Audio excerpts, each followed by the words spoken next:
حدیث مبارکہ کا مفہوم ہے کہ حضرت سیدنا جبرائیل امین علیہ السلام نے ایک روز حضور نبی اکرم نور مجسم شفیع معظم صلی اللہ علیہ وآلہ وسلم کی بارگاہ میں عرض کی کہ اے محبوب، ایک چیز اللہ نے آپ کی امت کو ایسی عطا کی ہے کہ اس سے پہلے اللہ نے کسی امت کو یہ چیز عطا نہیں فرمائی۔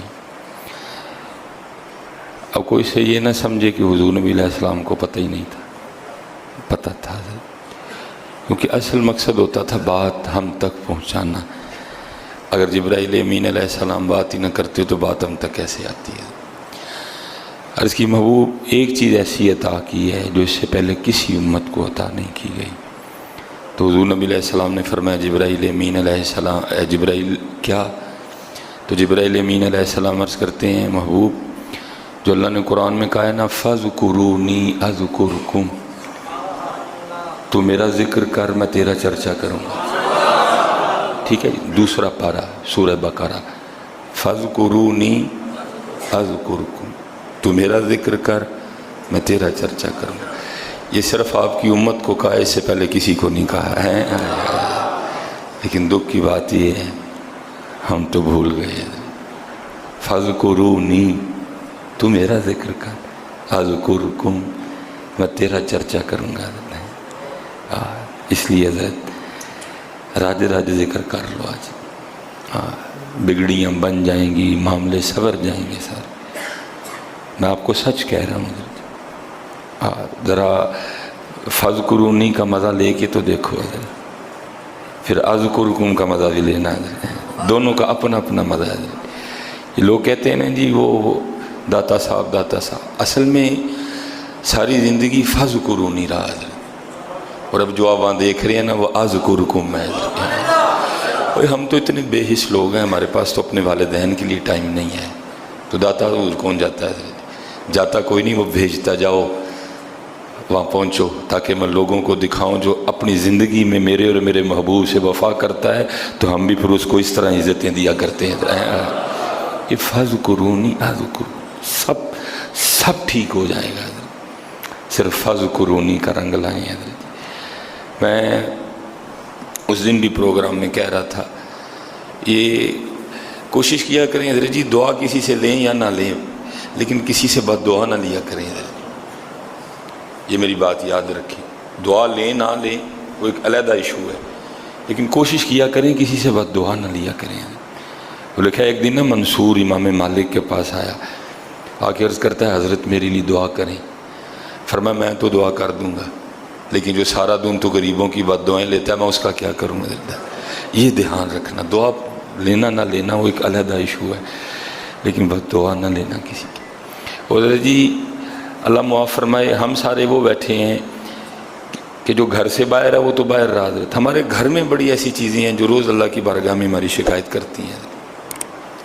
اب دیکھیں نا حضرت جی، بڑی معروف روایت ہے، محبوب علیہ السلام فرماتے ہیں جو اپنی زندگی میں سورہ ملک کا عامل ہوگا نا، ٹھیک ہے جی، جو روٹین سے سورہ ملک ہر شام پڑھتا ہوگا، 29واں پارہ شروع ہو رہا ہے، تبارک الذی بیدہ الملک وہو علی کل شیء قدیر۔ کوئی آپ کو 2 گھنٹے نہیں لگیں گے پڑھتے ہوئے، زیادہ سے زیادہ بھی حضرت جی 10 منٹ، اگر آپ بڑے اچھے انداز سے بھی پڑھتے ہیں اس کو تو 10 منٹ سے زیادہ آپ کو نہیں لگیں گے۔ محبوب فرماتے ہیں جو اپنی زندگی میں اس کا عامل ہوگا نا، تو جو اس کا عامل ہوگا اگر آگے جا کے کوئی معاملہ بگڑ گیا، نیکیاں کم پڑ گئیں، گناہ زیادہ ہو گئے، حضرت جی کسی چھوٹی نیکی کو بھی چھوٹا نہ جانے، اس کو بھی سمیٹ لیا کریں حضرت، کیونکہ کل تول ہونا ہے حضرت۔ فَأَمَّا مَنْ ثَقُلَتْ مَوَازِينُهُ فَهُوَ فِي عِيشَةٍ رَاضِيَةٍ، جس کی نیکیاں زیادہ ہو گئیں کرم ہو جائے گا۔ وَأَمَّا مَنْ خَفَّتْ مَوَازِينُهُ فَأُمُّهُ هَاوِيَةٌ، جس کی نیکیاں کم پڑ گئیں، اللہ معاف فرمائے گناہ زیادہ ہو گئے، تو پھر اس کے لیے حاوی ہے حضرت۔ چھوٹی نیکی کو بھی حقیر نہ جاننا کریں، یا تک اگر راستے میں کیلے کا چھلکا پڑا ہے نہ ہچکچایا کریں اس کو اٹھانے میں، اگر راستے میں کوئی اینٹ پڑی ہے، کوئی پتھر پڑا ہے، ہو سکتا ہے کل حضرت اسی نیکی سے کام بن جائے حضرت۔ ہاں سمیٹا کریں نیکیاں، ان کو نا میاں صاحب کہتے نہیں لوئے لوئے پر لے کڑیے، اجے تو پانڈا پرنا، ڈھیر لگا نیکیوں کا حضرت جی، ہم اسی طرح چھوڑ کے گزر جاتے ہیں۔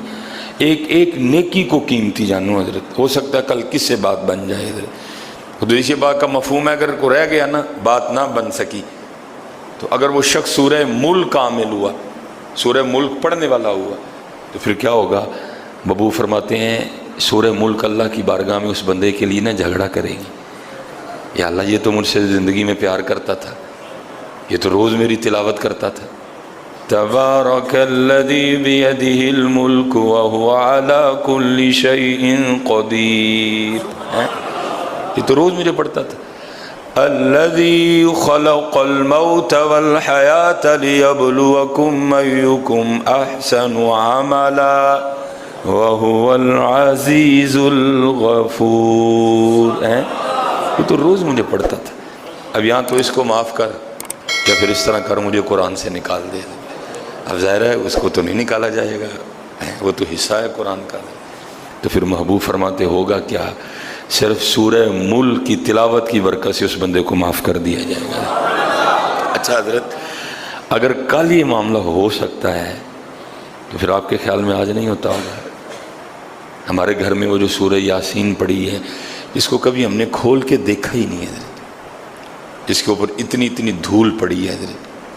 میں کل نا لاہور نکاح پڑھانا تھا ایک، میں وہ بس کیا کریں حضرت، وہ سلسلہ تھا جو بھی، میں نے حضرت جی مسجد میں جانا ہی بہتر سمجھا حضرت، میں نے کہا چلو اس بہانے شاہ پڑھ لوں گا، تو انہوں نے جو کرنا ہے کرانا ہے، بڑا پیار والا دوست ہے، اس نے خواہش کی میری بیٹیوں کا نکاح پڑھا دیں، تو چلو مسجد میں جانا بہتر ہے۔ تو حضرت جی میں جب مسجد میں گیا نا تو نماز پڑھ کے میں بیٹھا، تو وہ جو قرآن پاک پڑھا تھا نا معراج حال کی مسجد میں، اس کے اوپر اتنی دھول پڑی تھی، اور وہ دھول بتا رہی تھی کہ عرصہ ہی گزر گیا مجھے کسی نے ہاتھ لگا کے دیکھا ہی نہیں ہے۔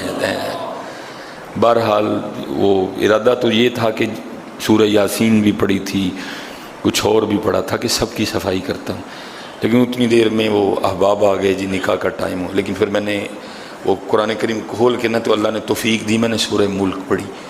تو حضرت میرے گھر میں وہ جو قرآن کریم پڑھا ہے، اس کو زمانہ ہو گیا مجھے کھولے ہوئے، سچ بتانا یار، کیا وہ روز اللہ کی بارگاہ میں میرا گلہ نہیں کرتا ہوگا؟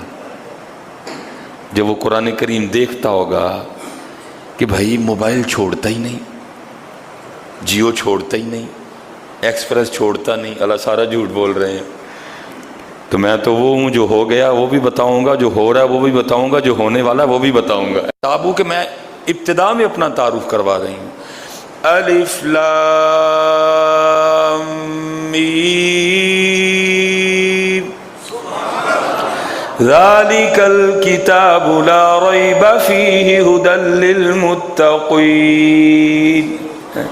مجھ میں تو شفا بھی ہے، حالانکہ یہ بیمار بھی ہے، کبھی اس حکیم کے پاس جاتا ہے، کبھی اس ڈاکٹر کے پاس جاتا ہے، کبھی لاہور جاتا ہے، کبھی پشاور جاتا ہے، کبھی پنڈی جاتا ہے، یہاں تک کہ اس نے انگلینڈ جانے کا بھی پروگرام بنا رکھا ہے علاج کے لیے، لیکن میں تو وہ ہوں جس کے لیے اللہ پاک خود فرما رہے ہیں وَنُنَزِّلُ مِنَ الْقُرْآنِ مَا هُوَ شِفَاءٌ وَرَحْمَةٌ لِّلْمُؤْمِنِينَ۔ میں رحمت بھی ہوں، میں شفا بھی ہوں، ٹی وی چھوڑتا نہیں، مجھے کھولتا ہی نہیں۔ سچ بتاؤ حضرت، نہیں گلا کرتا ہوگا روز قرآن؟ روز اللہ کی بارگاہ میں ہماری شکایت نہیں لگاتا ہوگا حضرت؟ وہ جو ہمارے گھر میں وہ 5 سورہ پڑھا ہے، جو ہمارے گھر میں سورہ رحمان پڑھی ہے، جو ہمارے گھر میں درود تاج پڑھا ہے، وہ جو ہمارے گھر میں درود لکھی پڑھا ہے، جو ہمارے گھر میں اتنی تسبیحاں پڑھی ہیں جس پہ کبھی پڑھا ہی کسی نے کچھ نہیں، وہ جو ہمارے گھر میں ڈھیر لگ گیا مصلوں کا جس پہ ہم نے کبھی کچھ پڑھا ہی نہیں ہے، جس کی اتنی شکایتیں روز رب کی بارگاہ میں لگے، مصلی اس کی شکایت لگائے، تسبیح اس کی شکایت لگائے، سورہ یاسین اس کی شکایت لگائے، قرآن اس کی شکایت لگائے، تو پھر سچ بتانا اس کے گھر میں سکون ہوگا؟ اس کے گھر میں کہاں سکون آئے گا؟ اس کے رزق میں کیسے برکت آئے گی؟ اس کی اولاد اس کی کیسی فرما بردار بنے گی؟ نہیں حضرت، فَاذْكُرُونِي، عرض کی محبوب ایک چیز آپ کی امت کو اللہ نے ایسے دی ہے جو اس سے پہلے کسی کو نہیں دی۔ فرمایا جبرائیل کیا؟ تو عرض کی وہ جو اللہ نے قرآن میں کہا ہے نا فَاذْكُرُونِي أَذْكُرْكُمْ، تو میرا ذکر کر میں تیرا چرچا کروں گا۔ یہ بات آپ کی امت سے پہلے اللہ نے کسی امت کو نہیں کہی ہے۔ او بھائی امت آؤ یار مزہ لو فذکرونی، اور پھر اذکر کے مزے تم خود دیکھنا.